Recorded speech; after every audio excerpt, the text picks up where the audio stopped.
Mesdames et messieurs, bonjour et bienvenue sur notre chaîne YouTube. L'information en Afrique et dans le monde en continu. Ici, nous n'avons qu'un seul objectif, c'est de vous informer autant que possible sur l'actualité, la politique, l'économie et bien d'autres. Alors si vous êtes nouveau, abonnez-vous et activez aussi la cloche de notification pour ne rien manquer des informations à venir. Cela étant fait, on commence.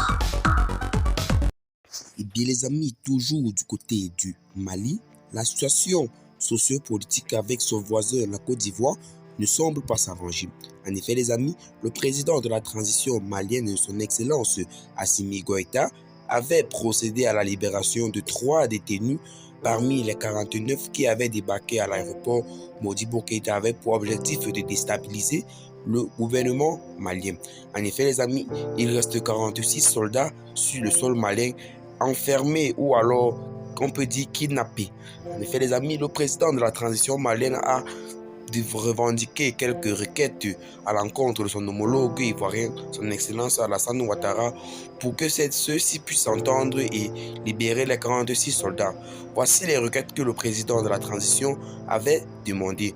Il avait demandé au président de la Côte d'Ivoire de libérer ou alors de leur restituer tous les fugitifs politiques qui étaient mis en exil en Côte d'Ivoire afin qu'ils puissent gérer leur sort. Et alors, de son côté, il devait libérer les soldats ivoiriens qui avaient été incarcérés du côté du Mali.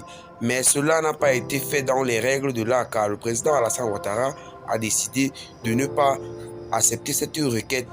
Et donc, c'est donc ainsi que le Mali court d'autres sanctions de la CEDEAO pour la présence de ces 46 soldats toujours retenus au Mali.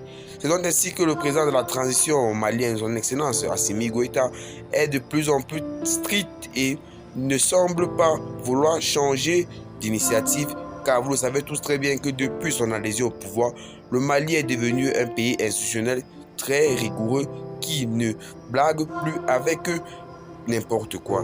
Le président de la transition malienne avait donc demandé au président Alassane Ouattara de leur restituer les exilés politiques du Mali qui étaient cachés du côté de la Côte d'Ivoire.